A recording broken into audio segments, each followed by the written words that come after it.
자, 80점을 받기 위해서는 20% 정도는 포기할 수 있는 마음이 있어야 된다. 왜냐하면 단순한 암기, 그리고 필요 없는 부분들은 과감하게 공부하는 데 제외시키는 용기가 좀 필요하다라고 말씀을 드립니다. 전체를 다 공부하다 보면 공부할 양이 너무 많아지고 시험에 막상 임해서 문제를 풀려고 하면 도움이 별로 안 돼요. 그러니까 과감하게 단순 암기는 지향을 한다. 제가 강의 중간중간에 이거는 시험에 10년에 한번 나올까 말까 하니까 제외하자라고 말씀을 드리면 그래도 공부하실 분은 공부를 하시고 제 말씀을 따라서 하더라도 충분하게 80점을 획득할 수 있다. 그러면 우리 2차 2과목에서는 교재 내용이 어떻게 되어 있느냐. 크게는 세 파트로 되어 있습니다. 여기서 파트에서 여러분들이 점수 관리를 하셔야 됩니다. 첫째 파트는 농작물이에요. 농작물 파트가 있고요. 파트가 다릅니다. 그 다음에 가축 파트가 있습니다. 그리고 시설 파트. 자, 여러분이 출제자 위치에서 보면 어떻겠습니까? 가축에서 시험을 분야가 달라요. 우리가 평가하는 것이 시설을 평가하고 그 비닐하우스라든지 축사가 파손됐을 때 보상하는 손해에서 평가를 하게 되고, 그 다음에 가축이 있으면 소, 돼지, 산란개, 이 평가 방법이 다르다는 거죠. 그리고 농작물은 우리가 61개 품목인 사과배, 단감, 떫은감 등 그런 부분들이 농작물로 구성되어 있단 말이에요. 그러니까 가만히 보면 시험 문제가 가축에서 15점이 나오겠죠. 그죠? 그 다음 여기 15점. 점수 관리를 지금부터 전체적으로 파악을 하고 있습니다. 이게 70점. 그래서 내가 저 중에서 그래서 제가 강의를 하면서 예를 들어서 저가전 종합위험이 제가 암만 쉽게 설명해도 문제 풀면 머리가 하얘지고 도저히 모르겠다면 착과 감소 보험금만 50% 맞춰라. 이런 전략을 줄 거예요. 왜냐하면 사람에 따라서는 이해를 하려고 공부를 하고 해도 잘 안 되는 경우가 있어. 그럴 경우에는 포기하는 게 나아. 어중간하게 알면은 거의 99% 시험 문제 못 풉니다. 정확하게 알아야 된다 이거죠. 그래서 그걸 맥을 잡아 드릴 테니까 내가 80점 전략을 위해서는 이런 세 가지 파트를 나눠 놓고 내가 시설 파트는 도저히 모르겠다. 근데 시설 파트 중에서 네 가지 파트로 나눈단 말이에요. 예를 들어서 비가림, 비를 막아주는 비가림 시설, 해를 막아주는 해가림 시설, 그죠? 원예 부대 시설, 축사, 4개 시설로 나눠서 그 시설에서 기본 개념이 뭐지? 그게 대해서 내가 안다 모른다를 본인이 알아요. 그리고 문제를 기출문제 풀어보면 내가 어떻게 나와도 되겠다 하면 15점 획득이에요. 가축도 간단하죠. 가축도 가액을 구하는데 어떻게 구하지? 암만 공부해도 모를 수도 있어. 그럼 이건 내 포기하자 차라리. 그런 전략이 중요하다. 그래야 집중과 선택을 할 수 있다는 거죠. 그 다음에 농작물도 파트를 제가 7가지 파트로 나누었어요. 농작물 파트. 그거는 나눈 데 다 이유가 있죠. 그죠? 그것을 평가하는 방법이 다 달라. 그러니까 그 방법을 여러분 머릿속에서 그림을 제 설명을 드리면서 오늘은 전체를 가지고 한번 살펴보자. 그러면 저런 것이 2차 2과목의 시험에 나오겠구나. 그러면 나는 그것에 대해서 무엇을 공부해야 되지 하는 것이 오늘의 핵심 포인트예요. 그렇게 해서 오늘은 진도가 나갈 수 있도록 하겠습니다. 자, 방금 세 가지 파트에서 이제는 가축과 시설 파트 말고 나머지 7개 파트는 그러면 무엇을 나누냐? 이거는 이제 기타. 좀 포함되지 않는 그런 부분이 이제 기타로 나누었을 때, 그러면 10가지 파트를 가지고 여러분들은 이제 매월 말이 되면 집에다가 A4지에다 10개를 붙여놓고 내가 어느 정도 알고 있는지를 한번 이렇게 체크하면 틀림없이 여러분들은 80점 이상 받을 수 있습니다. 그것이 제 많은 수강생들이 검증된 방법이었고, 그것이 어린아이처럼 벽에 붙이고 해보니까 효과가 있더라는 거죠. 그리고 1과목, 2과목에 대해서 암기해야 될 거는 제가 우리 수강생들, 스토리텔링 손해평가사에 월 단위로 결제하신 분이나 또는 우리 손평 하나의 유료 회원님들은 나중에 시험 보기 한 2개월 전에 단톡방을 운영합니다. 암기팁 단톡방 암기팁 막 나와요. 인사는 하지 않고 실제로 정보만 주고받아서 도움을 많이 받았다고 하니까 올해 시험이 8월 31일이니까 7월 1일부터 해서 운영할 계획입니다. 그때 여러분들은 희망자에 한해서 무료로 제가 초빙을 해서 암기 팁도 받을 수 있도록 그렇게 하겠습니다. 자, 제가 작물을 연구를 많이 했다고 했지 않습니까? 시험 떨어지고 난 뒤에 어떻게 하면 이 작물을 연구를 할까 했는데 이걸 나누어서 이렇게 딱 분류를 하니까 이렇게 서울까지 와서 제가 강의할 수 있는 기회도 주어지고 유튜브에서도 수입이 발생하더라는 거죠. 그리고 제주에서 YWCA 같은 데도 강의를 나갑니다. 그러니까 생각지 못하게 많은 기회가 주어지더라는 거죠. 왜? 남들과 다른 사고를 가지고 이 문제를 한번 풀어보자라고 해보니까 그게 먹혔고 특히 50대, 60대, 심지어는 70대인 분들도 준비하는 분들도 저한테 전화와서 야, 이제 이해가 된다라는 말씀을 많이 들었습니다. 실제로 저는 그것이 목표입니다. 저는 이 작물에 대해서 어떻게 하면 이해를 해서 풀 수 있을지 그의 핵심 포인트가 있습니다. 그래서 가만히 보니까 10개를 다 다르다는 거죠. 논작물을 갖다가 여러분들도 이제 그림을 그리세요. 오늘 그려가지고 A4지에다가 계속 연습하세요. A4지 한 박스 정도는 사서 시험 끝날 때까지 계속 써야 돼요. 볼펜도 한 20자루 정도 다 달아야 돼. 검정색 볼펜만 쓰세요. 시험에 검정색만 쓰니까. 그 다음에 밭작물. 이거를 구분을 해놓고 난 뒤에 분명히 이 작물마다 지금도 자꾸 그리세요. 숱하게 그려야 돼요. 논작물, 밭작물, 적과전 종합위험. 적과전 종합위험. 그 다음에 과수 11종.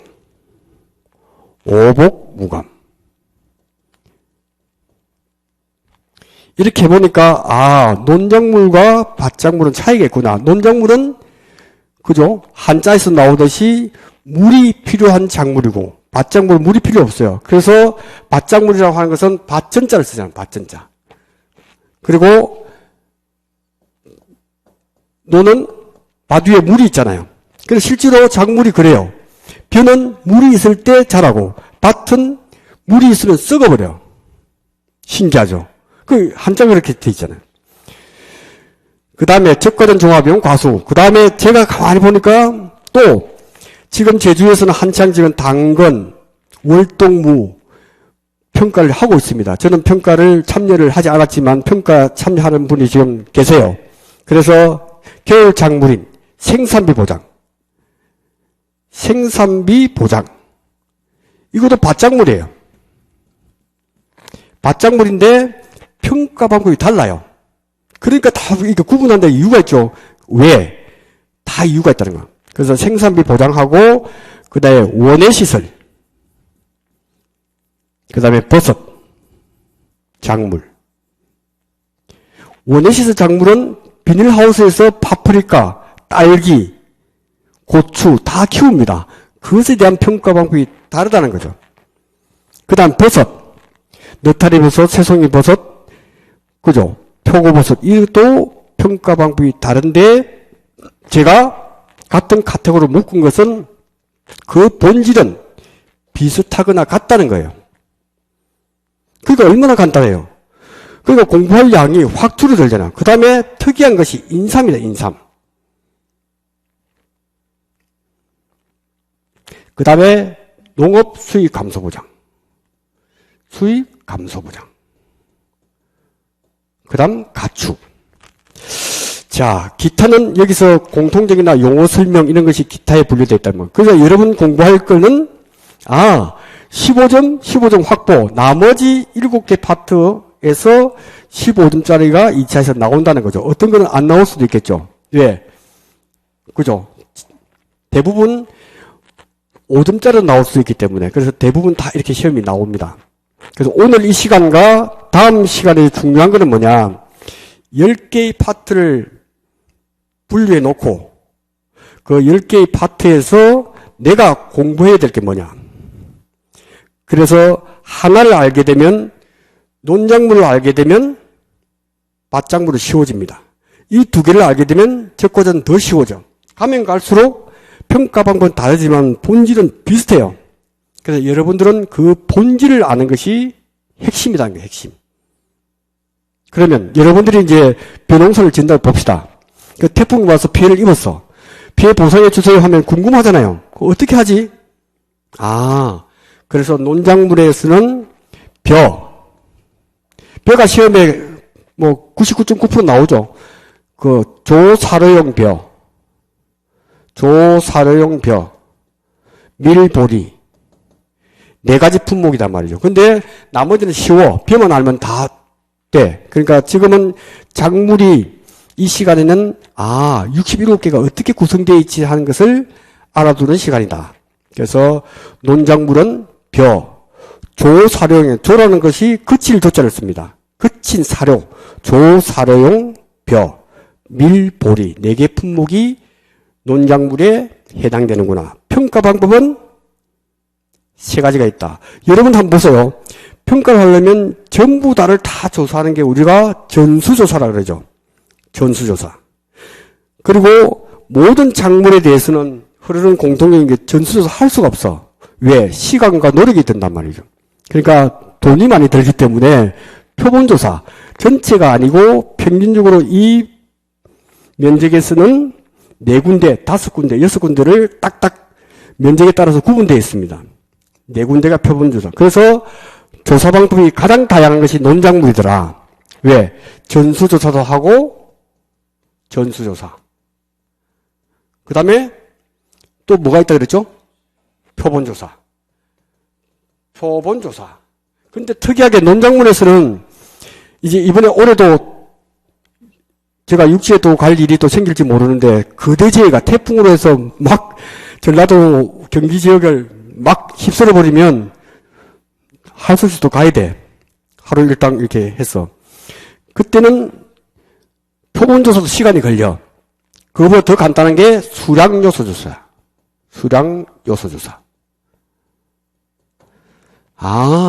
평가 방법이 시간과 노력에 따라서 다양하게 있구나. 전수조사와 표본조사는 모든 작물에 흐르는 공통사항이고 전수조사는 있는 게 있고 없는 게 있어.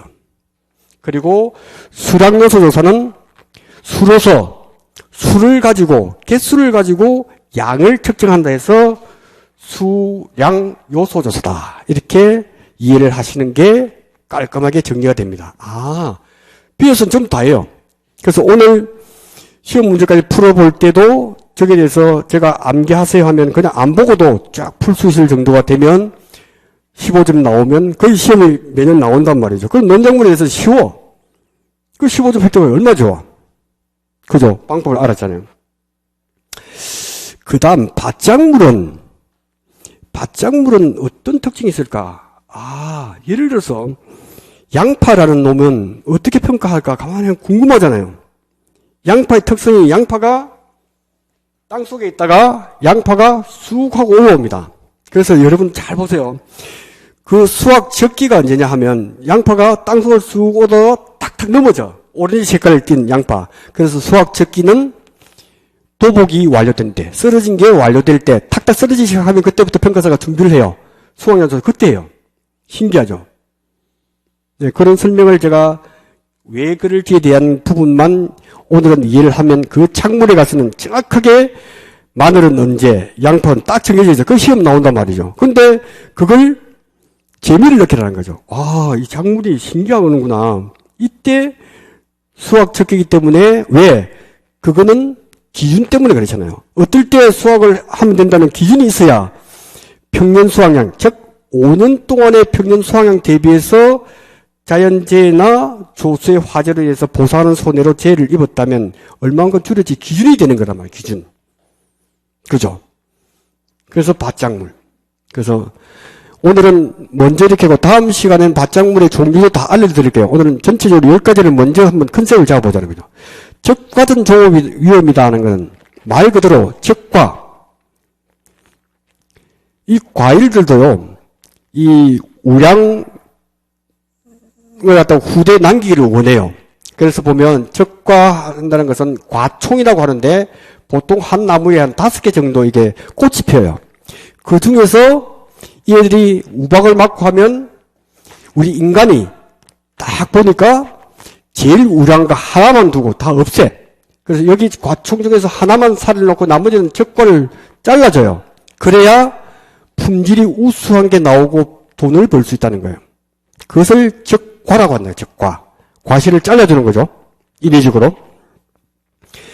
그러면 적과 전에는 종합위험이다 한 그 의미는 적과 후에는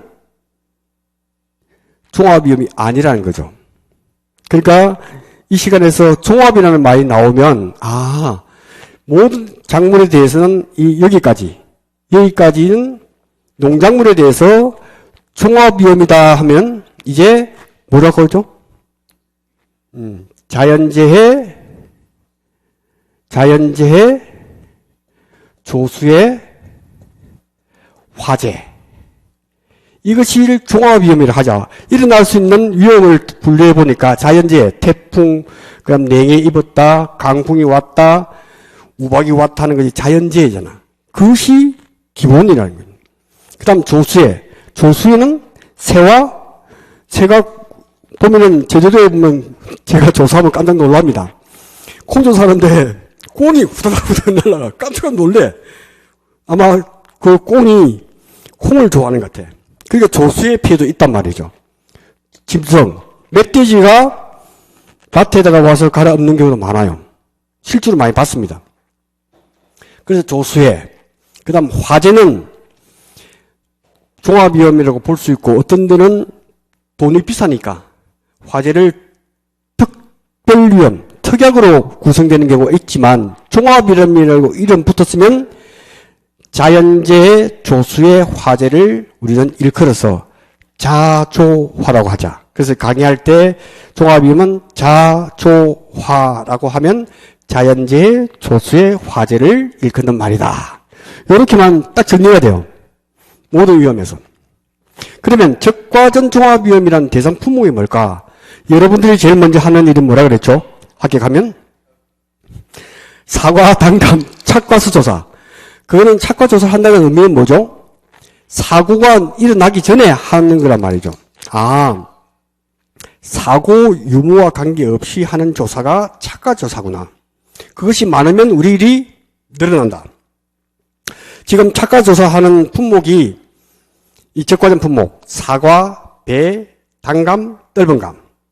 그 다음 이 과수 11종에서 보면 제일 먼저 나온 게 포도, 복숭아, 자두.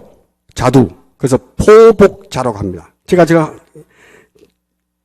단순하게 이제 용어를 설명할 때 계속 하다 보면 이제 포복자 할 때는 포도, 복숭아, 자두.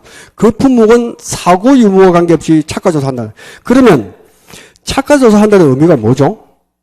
그럼 사고가 났을 때 기준이 있잖아요. 그럼 우리가 파악했을 때 이 나무의 평균이 200개가 달려서 그러면 이게 지금 조사해 보니까 150개면 50개 차이에 대해서 보험금을 바로 줄 수 있지만 나머지 과수들은 그러지 못해요. 조사를 안 해놨기 때문에 다툼의 요소가 있고 평가 방법이 다르다는 거죠. 그러니까 우리는 농민들한테 보험료를 조금 더 받고 정부에 좀 더 지원해 줘서 착과수 조사를 품목이 늘어나야 돼요. 사실은. 그래야 정확한 평가를 할 수 있는 거죠. 그죠? 그래서 우리들이 앞으로 점점 늘어날 거라는 희망을 갖는 이유가 바로 거기에 있는 거예요. 그러면 적과전에는 종합위험인데 여기서 많은 사람들이 혼란을 갖고 와요. 적과전에는 종합위험이냐? 종합위험이 기본이고 또 가입할 수 있는 것은 5종 한정만 가입할 수 있어요. 5종 한정도 가입이 가능하다. 여기서 많은 사람들이 착오를 가져와요. 적과전 종합위험은 말은 적과전에는 종합위험이 전부 다지만 그는 기본인데 보험료를 아끼기 위해서는 5가지. 그래서 5종 한정인 것은 태우 집에 불나고 지진이 났다. 우리나라 한때 VIP였던 태우 집에 불나고 지진이 났다라고 암기를 하세요. 그냥.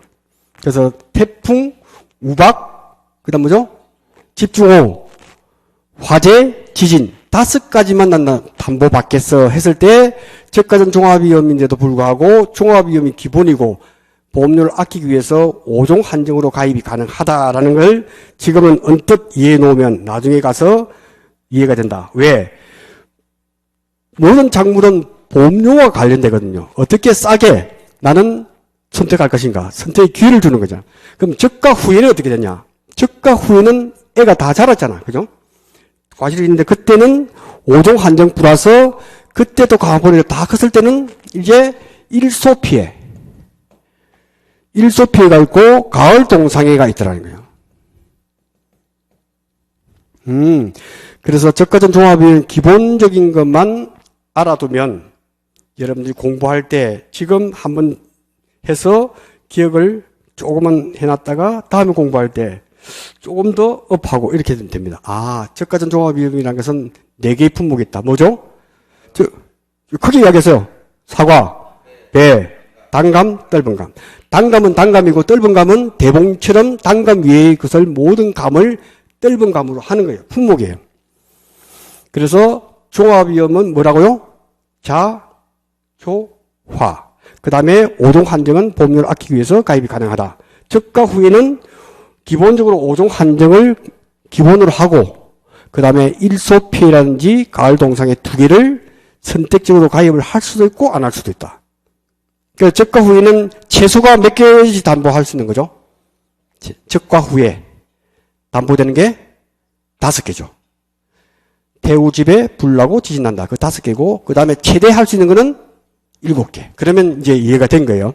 적가전 종합위험 그것만 해놓고 제가 적가전 종합위험은 법칙을 만들어서 25법칙이라 25개에 대해서 크게 제가 정리해주면 적가전 종합위험 시험 나왔으면 좋다고 해요.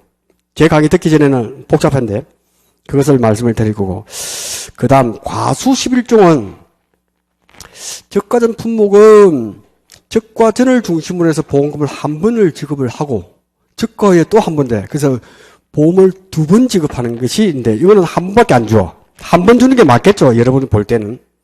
그래서 과수 11종이다. 과수 11종에는 제가 만든 특별히 1군, 2군, 3군으로 나누더라. 나눈 이유는 제가 가만히 보니까 11개의 품목을 공부를 하다 보니까 이거 나누는 게 훨씬 공부하기 좋겠다. 해서 제가 만든 것이 1군, 2군, 3군이라는 거죠. 1군이라는 의미는 좋은 뜻이죠. 그래서 포도, 복숭아, 자두. 1군으로 보는 거예요. 왜 그렇죠? 과수 11종 중에서 정권, 사고, 유무와 관계없이 착가서 조사한 품목은 1군이라는 거죠.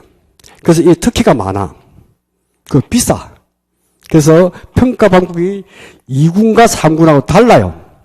자, 2군이 있고 3군은 2군은 그 과수 중에서 여러분들 아는 것 중에서 과수가 좀 큰 놈들, 크기가 크고 3군은 적은 놈. 이렇게 하면 알고 다음 시간에 그 품목을 알려드리도록 하겠습니다. 지금은 썩 지나갈게요.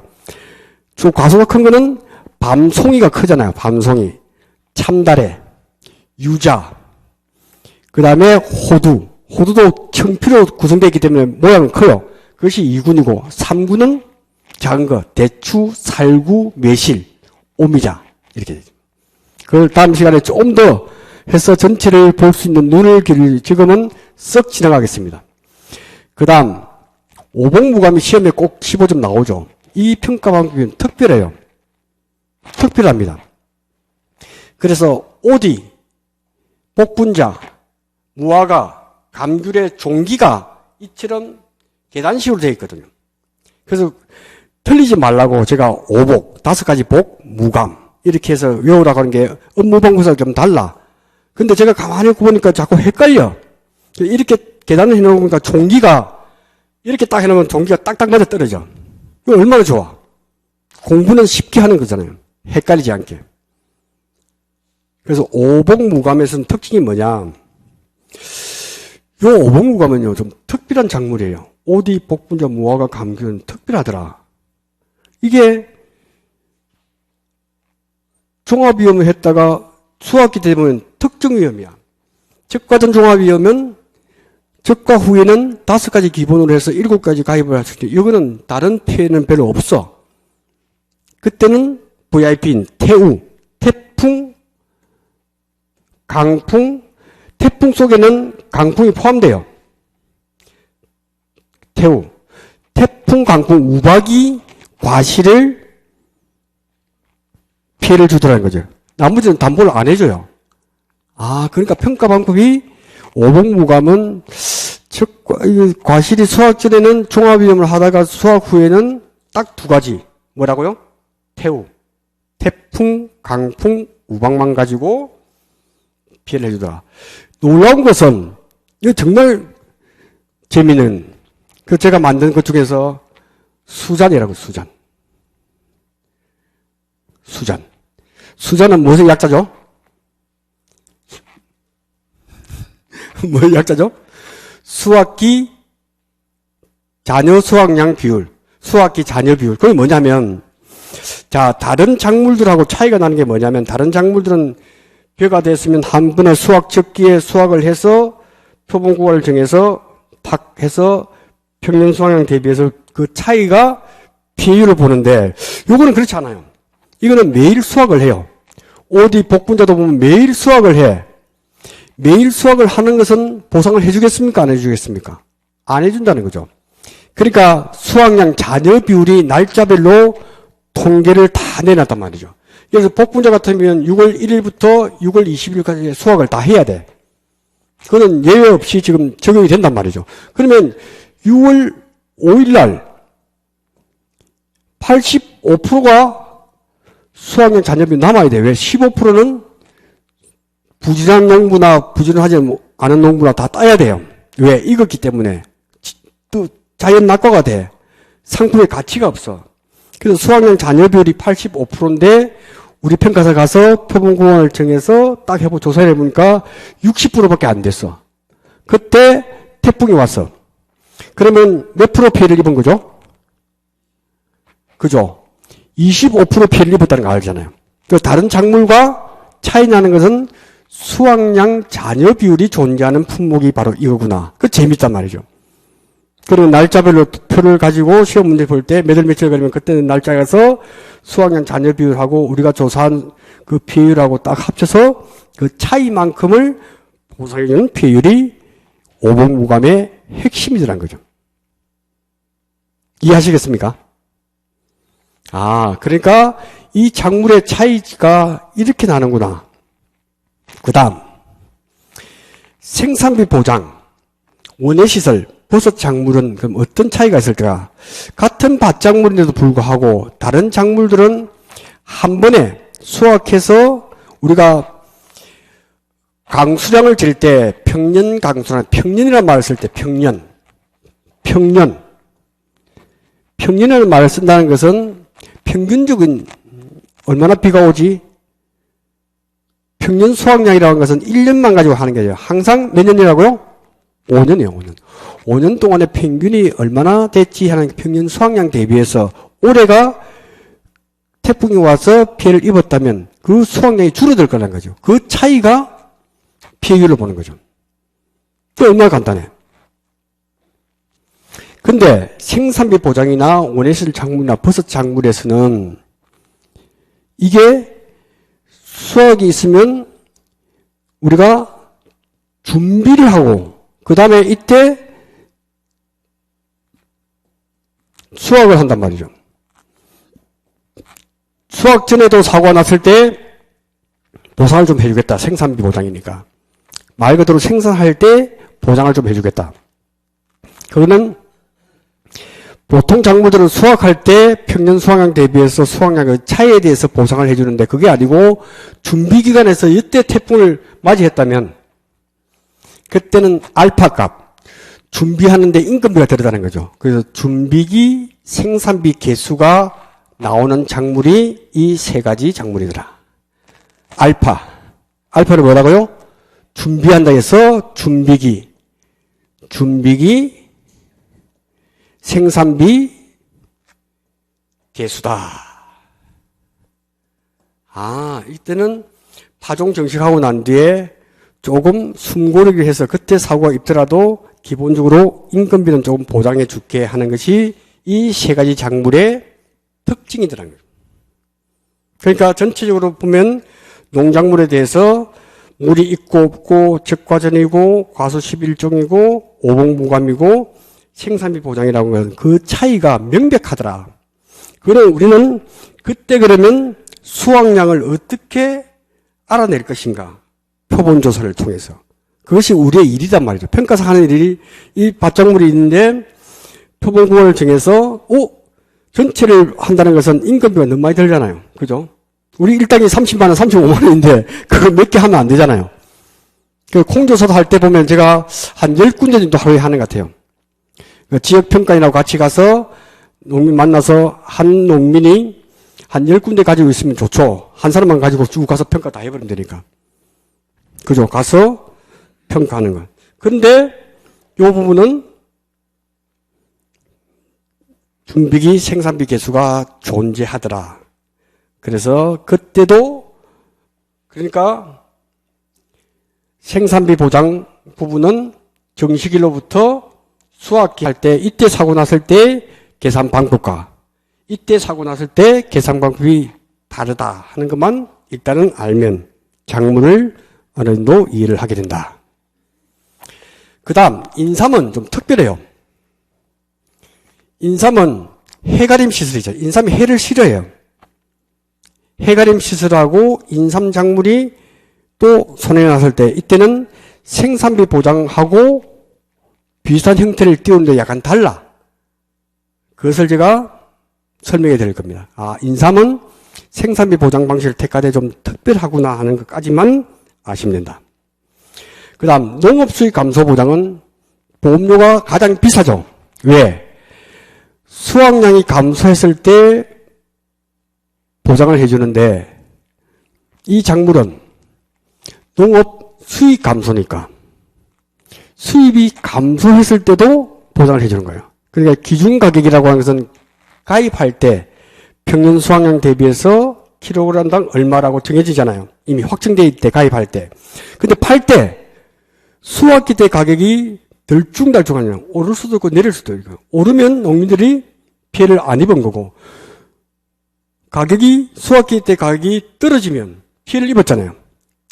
그래서 농업수익 감소 보장은 수확량이 감소했을 때도 보장해주고 가격이 수확기 때 하락했을 때도 담보해주는구나. 그래서 1과목에서는 그 기준가격과 수확기 가격을 구하라 하는 문제가 작년에도 나왔고 올해도 나올 확률이 높다. 왜? 중요하거든요. 그래서 농업수익 감소 보장에 대해서 1과목에서는 기준가격과 수확기 가격을 아는 것이 중요하지만 2과목에서는 그거는 계산하는 문제가 아니니까 계산은 기준가격이 얼만데 기준가격과 실제 수입 그 기준 수입 대비해서 실제 수입 그 차이에 대해서 페이를 보는 거예요. 그래서 농업수익 감소 보장은 페이율 방법이 두 가지가 있구나. 생산량이 줄었을 때 수확량이 감소할 때는 수확량 감소에 대해서 페이율을 보는 거고 돈이 수확기 가격이 떨어졌을 때는 돈으로 환산해 줘서 페이율을 구하는 것이 농업수익 감소 보장이다. 네, 그렇게 보시면 됩니다. 그 다음 가축에서는 이 과목에서 중요한 게 뭐냐. 젖소와 돼지, 말, 소, 그 다음에 산란개. 이 가액을 구하는 거. 몸값이 얼마냐. 젖소와 소, 한우, 유구 같은 소, 그 다음에 돼지, 그 다음에 산란개. 근데 묘한 것은요. 제가 보니까 왜 소는 월령을 할까? 월령. 매돌령이면 7월령이다 하면 똑같아요. 전국에 있는 7월령, 7개월 된 소는 가격이 똑같습니다. 왜 그럴까요? 소가 죽었을 때 무게를 질 수가 없잖아요. 무게는 질 수 있죠. 포크레인 가지고 해서 재는데 그 비용이 많이 드니까. 그래서 우리가 생각해야 하는 게 뭐냐. 평가사들이 평가에서는 귀에다가 출생신고를 다 해요. 딱 귀에다 꽂아. 딱 해서 훼손되지 못하도록 딱 해준단 말이죠. 그죠? 출생하면. 그래서 그 월령, 6개월 원령, 6월령이냐, 7월령이냐, 10월령에 따라서 전국에 있는 보험가액은 동일해요. 소의 핵심이다. 그 다음 젖소는 좀 특별하더라. 젖소는 성장 과정이 이렇게 해서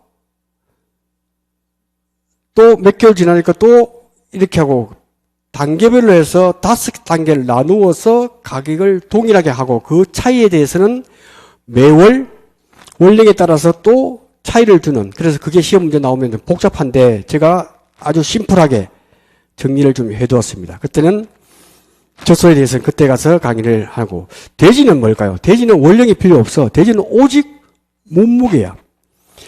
한 달 됐든 15일이 됐든 그게 중요한 게 아니고, 돼지는 가만히 축사 농가에서 딱 보고 있다가 돼지가 뭐 한 30kg 되면 너 나와 해서 다음으로 옮겨요. 왜? 30kg가 될 때까지는 살 찌우는데 아주 비싼 우유를 사용하는 거고, 비싼 걸 제공하는 거고, 그 다음에 좀 싼 거, 그 다음에 이렇게 구분합니다. 아, 돼지는 오직 몸무게. 그 다음, 산란계. 산란계 같은 경우는 닭이잖아요. 알을 낳는 산란계 같은 경우에는 주력을 써. 1주 단위, 2주 단위. 그 나이를 갖다가 주력이라고. 인간은 우리가 1년을 갖다가 한 날로 보잖아요. 45세. 뭐 이렇게 보잖아요. 이게 새는 연령의 연령. 1년을 단위로 해서 나이를 재는데, 소는 월령, 월 단위를 나이로 보는 거예요. 월령. 그럼 산란계는 주령을 뭐 주령. 1주 단위로 해서 몇 주 됐지 하는 부분을 주령으로 봅니다. 네. 그 다음 시설 파트도 재밌죠. 시설 파트도 우리 제주도에도 한 10,000개동 정도의 비닐하우스가 있습니다. 그게 아마 보상하게 되면 그것도 수입이 평가사대 많이 있어질 것 같은데요. 이때 비닐하우스에 대해서 한 평가 방법 다르겠죠. 그러니까 비가림 시설. 비를 막아주는 것은 포도, 참다래, 대추. 예. 당도와 관련되어 있는 단맛을 낼 수 있게 해서 비를 막아줘야 돼. 그래서 비가림 시설을 한단 말이죠. 또 인삼은 해가림 시설. 그 다음에 가축, 축사.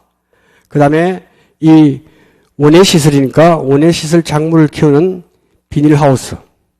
농업용 시설물이라고 하죠. 농업용 시설물 및 그 안에 들어가는 부대 시설 합쳐서 시설. 시설은 파손됐을 때 기본적으로 손해액이 나올 거고, 그 다음에 비용이 발생됩니다. 잔존물도 처리해야 되잖아. 그죠? 뭐 대건축 보존 비용, 이런 비용들을 우리는 보상해 준다. 그것을 공부하면 된다. 네, 기타. 자, 요렇게 해서 전체적으로 우리가 공부해야 될 분량, 그 다음 80점을 획득하기 위해서는 내가 가축 시설 파트를 포기할 건가, 아니면 적과정을 포기할 것인가 하는 것은 여러분의 선택이라는 거죠. 근데 지금부터 공부하시는 분은 제 강의만 잘 들으시면 그닥 어렵지 않다. 문제를 풀고 싶어져. 문제를 딱 보는 눈을 키워야 돼요. 아, 이 문제는 이걸 묻는구나. 그죠? 그래서 그것만 머릿속에 두면 그 다음은 어렵지 않다. 왜? 복잡한 문제 나오면 저는 정답 처리가 될 정도로 문제를 꼴 수가 없어. 기본적인 핵심은 알면 우리는 문제 해결 능력이 된다. 그래서 머릿속에는 10가지를 계속 그려놓고, 그럼 평가 방법이 뭐가 있을까? 다음 시간에는 그걸 갖다가 좀 더 디테일하게 한번 알아보면 한 3시간에 걸쳐서 전체를 다 한번 대관소찰해서 숲을 보고 나무를 볼 수 있도록, 다음에는 조금 더 여기서 10가지 부분 가지고 좀 더 디테일하게 한 번 더 알아볼 수 있도록, 작물은 뭐가 있지, 이런 부분들도 조금 알아볼 수 있도록 하겠습니다. 잠시 쉬었다가 다음 시간 진행하겠습니다. 고맙습니다.